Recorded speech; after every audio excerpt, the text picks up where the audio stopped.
सो परमेश्वर के पवित्र नाम की तारीफ हो कि हम सब खुदा की हुजूरी में हैं और परमेश्वर के मुबारक नाम के वसीला से, उसके प्रेम के वसीला से, क्योंकि उसने अपना प्रेम जो था हमारे ऊपर इस तरीके से नाज़िल किया कि अपने पुत्र को, प्रभु यीशु मसीह को हम सब के लिए दे दिया ताकि वो हम सब के लिए कुर्बान हो। उसने इकलौते का भी सरफा नहीं किया, वो हमारे लिए मारा गया, गाड़ा गया और मुर्दों में से जी उठा, और जी उठने के द्वारा हम सब के लिए उद्धार का रास्ता, मुक्ति का रास्ता वो खुल गया। और हम जो पिता से दूर थे, पिता के प्रेम से दूर थे, यीशु मसीह के उस मर्सी लहू के वसीला से, कलवरी क्रूस के वसीला से, उस कुर्बानी के वसीला से खुदावंद खुदा के सर्वशक्तिमान परमेश्वर के निकट किए गए। तो आज हम सब यीशु मसीह की कुर्बानी के वसीला से ही परमेश्वर के नज़दीक आते हैं और फिर ईमान में, पहचान में चलते हैं। हमारा जीवन भी फिर उन रास्तों के ऊपर चलाया जाता है जो रास्ते हमें मंजिल की ओर लेकर जाते हैं। उन रास्तों के ऊपर चलते चलते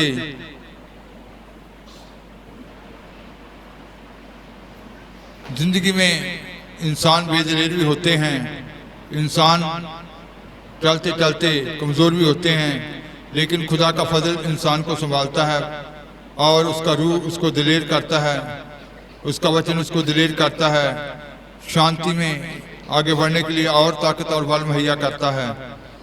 तो हम सब प्रभु यीशु मसीह के वसीला से खुदा के निकट किए गए श्री हाथ उठा के तारीफ करेंगे। हालेलुया। हम एक आयत पढ़ेंगे यशाया 28 बाब उसकी 22 आयत में पढ़ेंगे।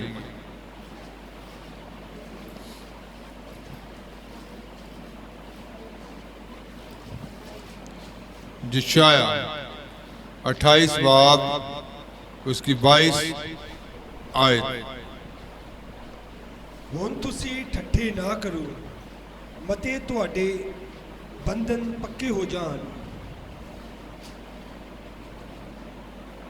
ਕਿਉਂ ਜੋ ਮੈਂ ਪ੍ਰਭੂ ਸੈਨਾ ਦੇ ਯਹੋਵਾ ਤੋਂ ਸਾਰੀ ਧਰਤੀ ਉੱਤੇ ਬਰਬਾਦੀ ਦਾ फैसला सुनिया है। इसलिए अब तुम ठट्ठा मत करो, नहीं तो तुम्हारे बंधन कसे जाएंगे, क्योंकि मैंने सेनाओं के प्रभु यहोवा से ये सुना है कि सारे देश का सत्यानाश ठाना गया है। यरूशलेम के ठट्ठा करने वालों के लिए ये खुदा का वचन था, यरूशलेम के मखौलियों के लिए। तो यहाँ लिखा गया कि अब तुम ठट्ठा ना करो। ये खुदा की बातों को लेकर, जैसे आज भी हम देखते हैं कि कितने लोग उन विश्वक्ताओं की बातों को लेकर ठट्ठा में उड़ाते हैं, तो यहाँ ये लोग भी उन बातों को लेकर ठट्ठों में उड़ा रहे हैं। तो इनके लिए जो खुदा का वचन था कि अब तुम ठट्ठा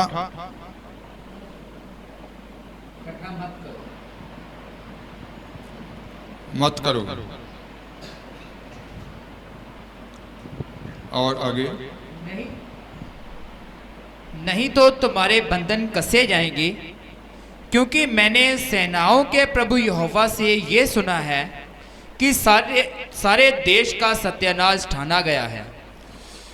नहीं तो तुम्हारे बंधन क्या किए जाएंगे, कसे जाएंगे। मैंने सेनाओं के यहोवा से ये सुना है कि सारे देश का सत्यानाश क्या किया गया है, ठाना गया है। तो ठट्ठा कब इंसान करता है, जब उसके अंदर वो घमंड की रूह, जैसे रात भी आपने उस 2 फ्राइडे आपने इस वचन को सुना कि प्रभु यीशु मसीह एक नमर राजा थे और नम्रता ही खुदा के लोगों के जीवन से मांगी गई है। और आज भी आपने ये सुना था कि मसीह विरोधी एक घमंडी राजा और उन जातियों के बारे में कि कैसे उनके बीच में घमंड ने कार्य किया। और ठट्ठा जब दूसरों की बातों के ऊपर या खुदा के लोगों के ऊपर, उन भविष्यवाणियों के ऊपर घमंड जब इंसान के जीवन में कार्य करता है, तो बाइबल में लिखा गया है कि खुदावंद खुदा हलीमों के ऊपर दया करते हैं। तो आज कितने लोग घमंड की रूह के कारण गिर जाते हैं। जैसे यहाँ लिखा गया कि नहीं तो तुम्हारे बंधन और भी क्या हो जाएंगे, कसे जाएंगे। तो इसका मतलब है कि बंधन खुलने की बजाय और बंध जाते हैं और खुल जाते हैं।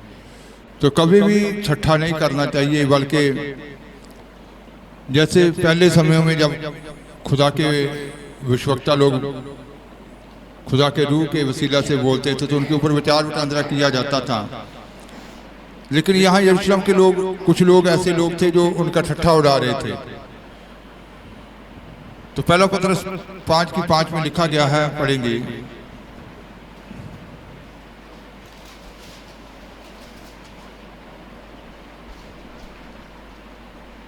इसी तरह हे जवानों बजुर्गों के अधीन होवो, सगों तुसी सभे एक दूए की टहल करन लई मन की हलीमी नाल लक बनो, इसलिए जो परमेश्वर हंकारियां का सामना करता पर हलीमा नूं कृपा बख्शदा है। इसी प्रकार हे नवयुवकों, तुम भी प्राचीनों के अधीन रहो, वरन तुम सब के सब एक दूसरे की सेवा के लिए दीनता से कमर बांधे रहो, क्योंकि परमेश्वर अभिमानियों का विरोध करता है परंतु दीनों पर अनुग्रह करता है। परमेश्वर अभिमानियों का क्या करता है? विरोध करता है, परंतु दीनों के ऊपर क्या करता है? अनुग्रह करता है। हंकारियों का, घमंडियों का वो सामना करता है, हलीमों के ऊपर, दीनों के ऊपर वो क्या करता है? अनुग्रह करता है। तो आज हमारे अंदर भी ऐसी दीनता चाहिए, ऐसी नम्रता चाहिए, हलीमी चाहिए। घमंडियों का क्या करता है? वो सामना करता है। जैसे नीति वचन 16:18 में भी लिखा गया है, पढ़ेंगे।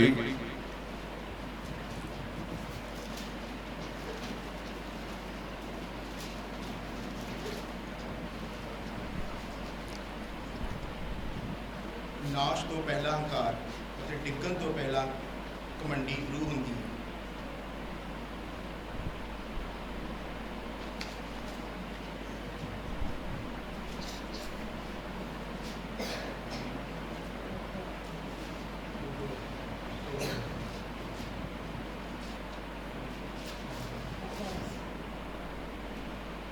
विनाश से पहले गर्व और ठोकर खाने से पहले घमंड आता है।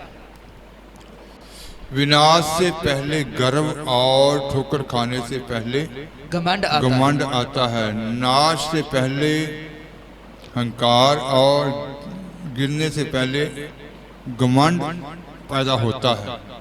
तो इसका मतलब है कि घमंडी रूह जब लोगों के बीच में कार्य करती है, फिर वो खुदा की बातों को भी बहुत सारे लोग जो है वो तुच्छ जानते हैं। खुदा की बातों के ऊपर भी उनका वो विश्वास नहीं होता। हेरोदिश के बारे में लिखा गया है कि राजा हेरोदिश जो था, जब हम प्रेरितों के काम 12 बाब उसकी 21 आयत से लेकर 23 आयत तक पढ़ते हैं, प्रेरितों के काम 12 चैप्टर उसकी 21 बाब उसकी 12 चैप्टर 21 आयत से 23 आयत तक। हेरोदेश एक मिथे हुए दिन नूं राज वस्त्र पहन के अदालत के सिंहासन उत्ते बैठा और उन्हां दे अगे बोलण लगा अते लोग उच्ची दे के बोले, उठ पई इह तां दियोते दी आवाज़ है, मनुख दी नहीं। तां उवें प्रभु दे एक दूत ने उहनूं मारिया, इसलिए जो वो परमेश्वर की वडियाई ना कीती अते कीड़े पै के मर गया।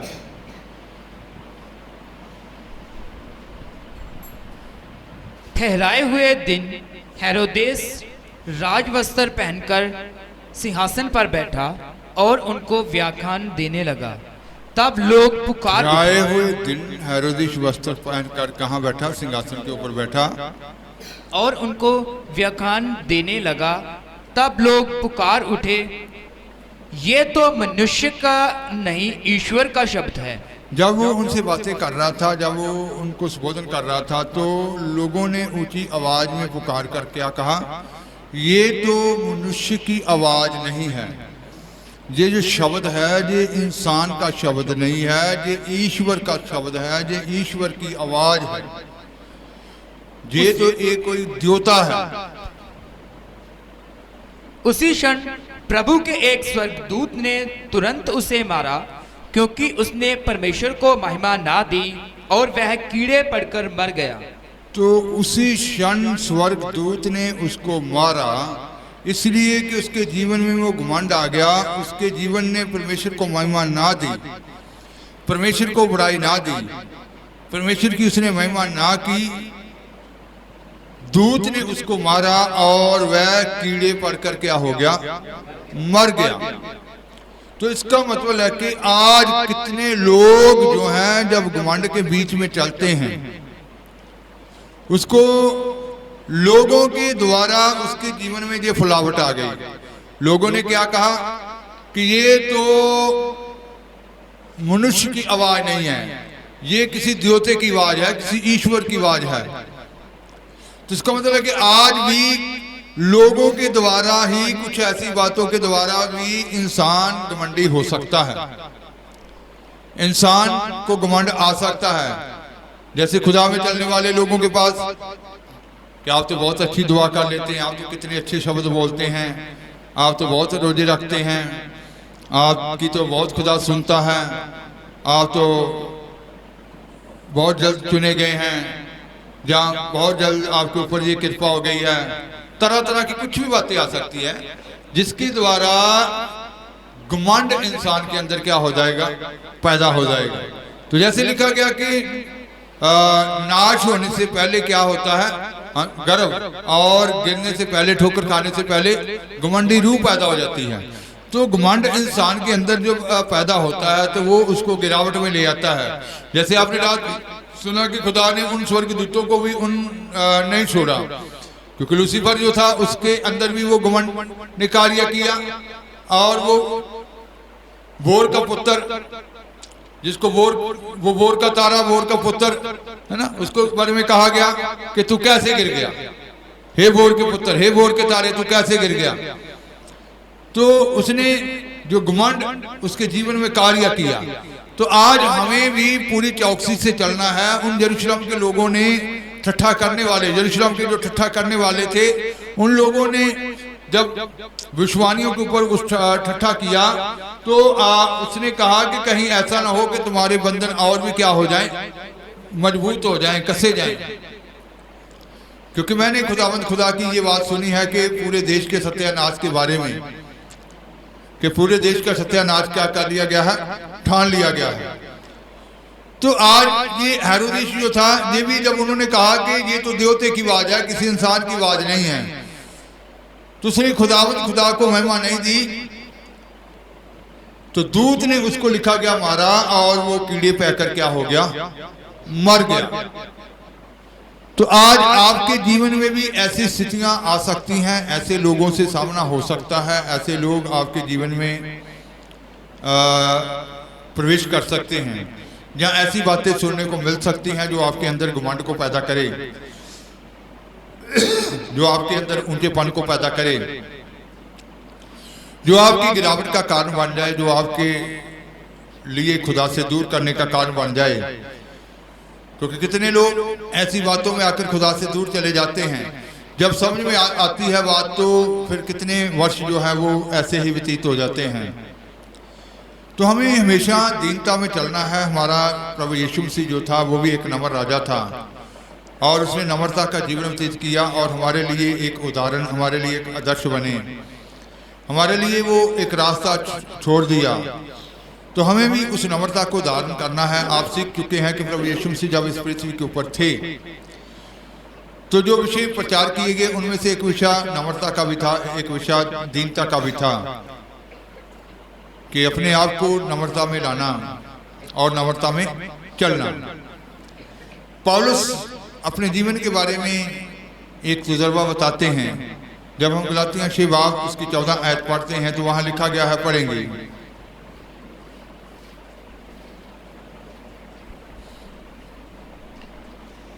पर मेथों ये ना होवे जो मैं किसी होर गल उत्ते अभिमान करा, बिना साडे प्रभु यीशु मसीह दी सलीब दे, ਜਿਹਦੇ ਰਾਹੀਂ ਸੰਸਾਰ ਮੇਰੀ ਵੱਲੋਂ ਅਤੇ मैं संसार ਦੀ ਵੱਲੋਂ सलीब उत्ते चाढ़िया गया।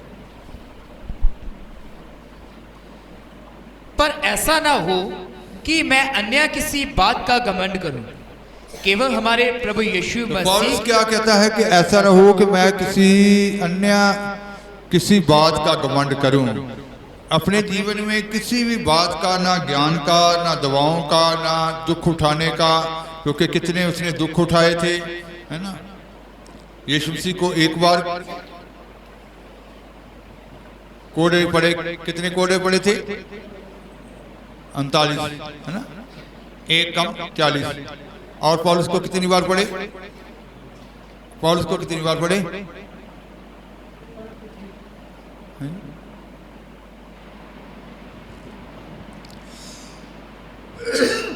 यीशु मसीह को एक बार कोड़े पड़े 39, और पौलुस को कितनी बार पड़े? हाँ जी,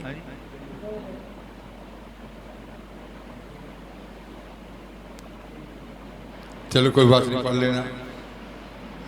तो इसका मतलब क्या है कि उसके जीवन में बहुत सारी ऐसी बातें थी, लेकिन उसने कहा कि मैं किसी भी अन्य बात पर घमंड ना करूं। दूसरे प्रेरितों से ज्यादा बुकें उसकी लिखी गई हैं, पत्रियां उसकी लिखी गई हैं। इसके लिए वो गर्व कर सकता था, घमंड कर सकता था कि पुराने प्रेरित लोग जो थे उनसे ज्यादा जो पवित्र शास्त्र में पत्रियां लिखी जाएंगी तो मेरी लिखी जाएंगी, है ना। 13 पत्रियां पौलुस की हैं। दुआ का घमंड नहीं, रोजों का, फाकों का घमंड नहीं, दुख उठाने का कोई घमंड नहीं कि मैंने इतना दुख उठाया है, दूसरे तो अभी कुछ भी नहीं है। तो ऐसे बहुत सारे मसीह लोग होते हैं कि किसी न किसी बात को लेकर उनके अंदर वो घमंड पैदा हो जाता है। कुछ लोग खुदा की बातों के ऊपर ही जब वो ठट्ठा करते हैं तो इसका मतलब है कि उनके अंदर भी वो घमंड की रूह कार्य कर रही है। तो पौलुस ने क्या कहा कि ऐसा ना हो कि मैं किसी बात को लेकर घमंड करूं। आज पढ़ेंगे, केवल हमारे प्रभु यीशु मसीह के क्रूस का, जिसके द्वारा संसार मेरी दृष्टि में और मैं संसार की दृष्टि में क्रूस पर चढ़ाया गया। क्या कहा उसने? मैं फिर से पढ़ो। पर ऐसा ना हो कि मैं अन्य किसी बात का घमंड करूं, केवल हमारे प्रभु यीशु मसीह के क्रूस का, जिसके मैं किसी ऐसा ना हो कि मैं किसी अन्य बात पर घमंड करूं। पहले उसके जीवन के बारे में कुछ बातें चलो पढ़ लेते हैं। पहला दूसरा ग्रंथियों 11 बाब उसकी 23 आयत से लेकर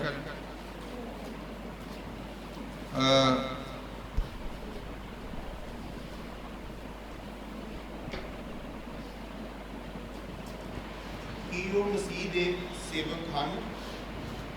ਮੈਂ ਬੇਸ਼ੁੱਧ ਵਾਂਗੂ ਬੋਲਦਾ ਹਾਂ, ਮੈਂ ਵਧੀਕ ਹਾਂ, ਅਰਥਾਤ ਮਿਹਨਤਾਂ ਵਿੱਚ ਵਧੀਕ, ਕੈਦਾਂ ਵਿੱਚ ਵਧੀਕ, ਮਾਰ ਖਾਣ ਵਿੱਚ। हिंदी में पढ़ लेंगे। हिंदी में दूसरा ग्रंथियों 11 बाब की 23 आयत से लेकर 28 आयत तक पढ़ लेंगे। क्या वह ही मसीह के सेवक हैं? मैं पागल के समान कहता हूँ, मैं उनसे बढ़कर हूँ। मैं उनसे बढ़कर हूँ। अधिक परिश्रम करने में, मेहनत करने में, बार बार कैद होने में, कोड़े खाने में, बार बार मृत्यु के जोखिम में,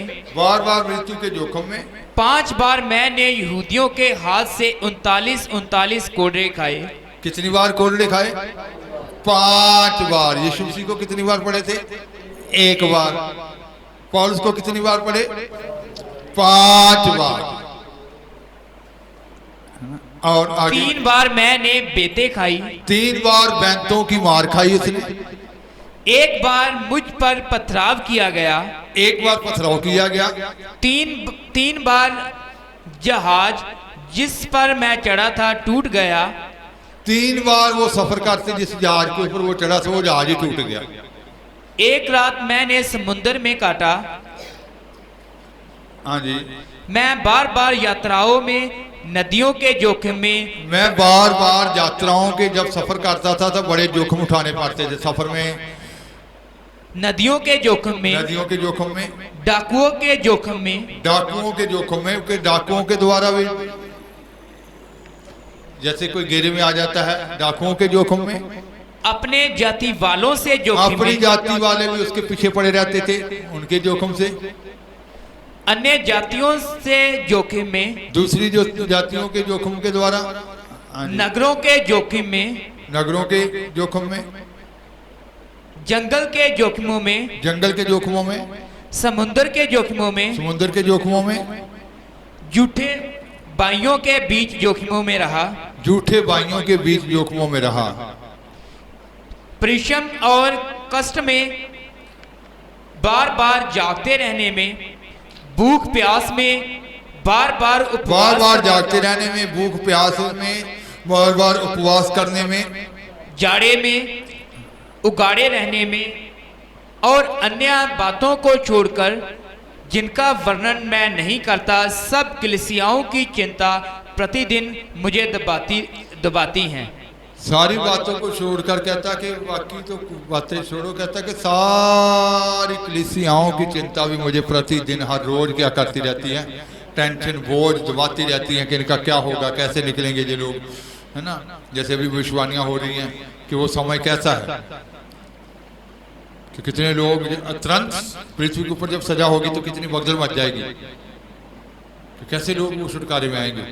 तो पर उसने वहां क्या कहा कि मैं अन्य बात, किसी बात को अपने जीवन में घमंड के तौर पर नहीं लिया उसने, है ना। फिर से उसको अब आ जाएंगे शिवाब 14। पर ऐसा ना हो कि मैं अन्य किसी बात का घमंड करूं, किसी बात का भी अपने जीवन में घमंड करूं, केवल हमारे प्रभु यीशु मसीह के क्रूस का।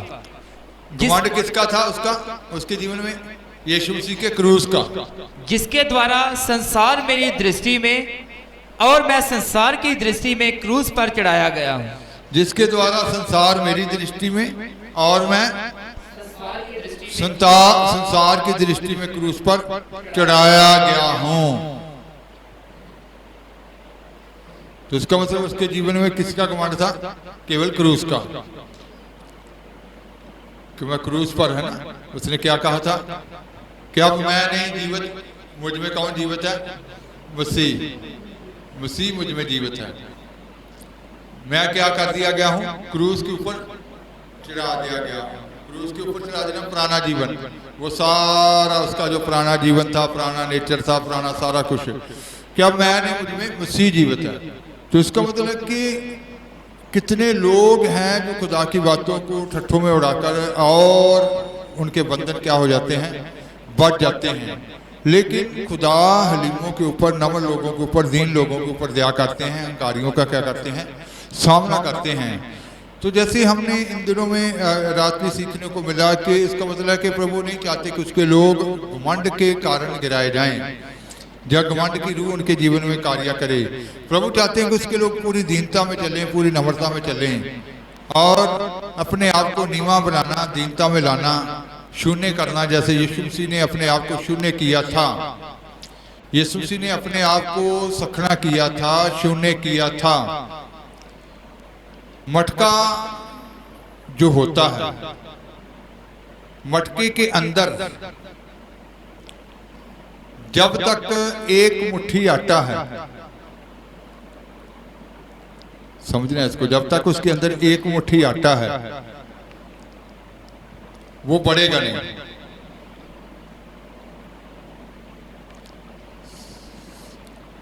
उसने क्या कहा था, मेरे पास कितना आटा है, कुटी में कितना आटा है, एक मुट्ठी। उसको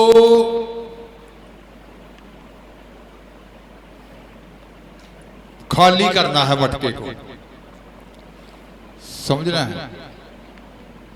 वो मुट्ठी भी निकालनी है उससे। वो कहता है कि पहले मेरे लिए इसको ले आ, मटका भरेगा तब जब खाली हो। समझ रहे हैं? कितने लोग हैं जो अपने आप को खाली नहीं करते। खाली करना है पूरी तरह से, शून्य, पूरी दीनता में लेके जाना। खुदा के लिए भी कितने लोग हैं जो अपने आप को खाली नहीं करते। विधवा का मटका जो था वो खाली किया गया, उसने कहा मुट्ठी भरी उसमें आटा है, कहता पहले मेरे लिए ले आ।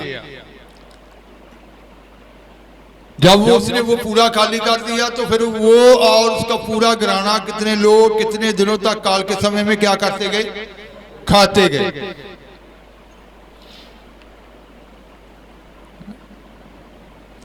विधवा ने दो दमड़ियां थी उसके पास, उसने अपने आप को खाली कर दिया कि ये दो दमड़ियां भी किसके लिए, खुदा के लिए। तो उसका नाम हिस्ट्री में लिखा गया। तो इसका मतलब है कि हमारे जीवन में कुछ ना कुछ ऐसा होता है, हम खाली नहीं करते अपने आप को पूरी तरह से, कुछ ना कुछ बीच में छोड़ छाड़ते हैं। उसको पूरी तरह से खाली करना है, अंदर से पूरी दीनता में आना है, क्योंकि खुदावंद खुदा हलीमों के ऊपर दया करते हैं, कारियों का क्या करते हैं, सामना करते हैं। ऐसा हमने पढ़ा था भी। तो आज खुदा की बातों के ऊपर भी कुछ लोग जब ठट्ठे उड़ाते हैं या ऐसी बातें करते हैं, तो इसका मतलब है कि घमंड की रूह उनके जीवन में कार्य करती है। उनके बीच में कुछ है, अभी उसको खाली करना है, बाहर निकालना है। फिर घराना भी खाएगा और दूसरे लोग भी उसके साथ क्या करेंगे, खाएंगे। Hallelujah, hallelujah, hallelujah. कितने लोग हैं बड़े फख्र से कहते हैं, खादम लोग भी कहते हैं, यीशु मसीह ने तो 40 रोजे रखे थे, तो मेरे तो 50 हो गए या 60 हो गए या इतने हो गए, है ना। मतलब कि मैंने यीशु मसीह से भी क्या रखे हैं, ज्यादा रखे हैं।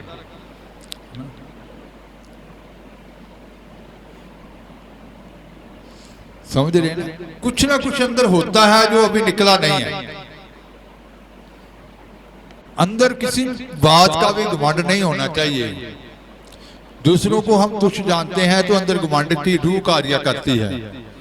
घमंड नहीं अंदर रहना चाहिए, अंदर से पूरी तरह से अपने आप को खाली कर देना है। जब हम खाली हो जाएंगे, वेदी के बारे में आप सीख चुके हैं कि वेदी जो थी अंदर से क्या थी, खाली थी। तो यीशु मसीह ने भी अपने आप को पूरा अंदर से क्या कर दिया, खाली कर दिया, पूरा शून्य कर दिया। पूरी दीनता में, पूरी नम्रता में अपने जीवन को लेकर आए। तो आज आपको भी कोई किसी बात का घमंड नहीं होना चाहिए। पौलुस के बारे में आप कितनी बातों के बारे में पढ़ चुके हैं कि उसके पास घमंड करने वाली बातें थी, लेकिन उसने किसी बात के ऊपर भी घमंड नहीं किया, सिवाय किसके ऊपर, क्रूस के सिवाय। कि मैं सिवाय क्रूस के किसी बात के ऊपर घमंड करता ही नहीं, कि मैं क्रूस के ऊपर क्या कर दिया गया हूँ, चढ़ा दिया गया हूँ, है ना, लटका दिया गया हूँ। अब मैं नहीं जीवित, कौन जीवित है मुझ में, मसीह जीवित है। तो इसका मतलब है कि आज हमें भी पूरी तरह से उस दीनता में आना है। कभी भी ऐसी बातें को करके, जैसे यरूशलेम की ठट्ठा करने वालों ने विश्वानियों के ऊपर ठट्ठा करके और फिर क्या किया था, यशायाह ने क्या कहा, ऐसा ना हो कि तुम्हारे बंधन और क्या हो जाएं, कसे जाएं।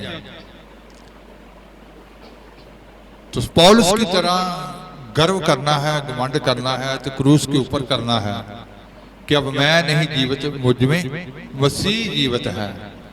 तो अपने आप को पूरी तरह से शून्य कर देना है, पूरी तरह से मार देना है, अंदर से सारी खुदी को मार देना है। कोई भी ऐसा कण अंदर नहीं रहना चाहिए, ताकि मटके में से फिर कभी भी कम ना हो, कभी मटका खाली ना हो। फिर वो भरा ही रहे। पहले खाली कर देना एक बार, फिर उसमें अपने आप ही आता जाएगा, है ना, ज्ञान आएगा, प्रकाश आएगा, बहुत सारी ऐसी बातें खुदा अंदर रखकर फिर इंसान को इस्तेमाल करेंगे। जैसी जैसी बुलाहट है, जैसा जैसा उसके लिए खुदा ने मांगा है। तो इसका मतलब है कि आज अंदर कुछ भी है तो फिर उसको खाली करके पूरा शून्य करना है, दीनता में लाना है अपने आप को, ताकि हम बहुत सारे लोगों के लिए एक आशीष बन जाएं, बरकत बन जाएं, शांति बन जाएं और जीत बन जाएं। तो आज से ही अपने आप को पूरी दीनता में लाएं। कोई भी घमंड वाली बात है तो उसको अपने जीवन से क्या कर दें, बाहर करें। हेरोदिस ने घमंड किया, परमेश्वर को महिमा नहीं दी, तो दूत के द्वारा क्या किया गया, मारा गया और कीड़े पैके मर गया। लेकिन जैसे हमने सुना है, इस बात को हमेशा याद रखना है कि नाश होने से पहले गर्व और ठेडा खाने से गिरने से पहले घुमंडी रूह पैदा होती है। ऐसा नीति वचन 16:18 में लिखा है। तो इस बात को हमेशा याद रख के चलना है। और पौलुस की बात को याद रखना है कि केवल उसने किस बात के ऊपर गर्व किया था, घमंड किया था, क्रूस के ऊपर। तो आप भी ऐसे दीनता में आ जाएं और बड़ी नम्रता में आ जाएं, अपने आप को शून्य करें, ताकि आपके जीवन से खुदा का जलाल, आप खुदा की खूबियां जाहिर की जाएं। आंखें बंद करेंगे, दुआ की हालत में होंगे।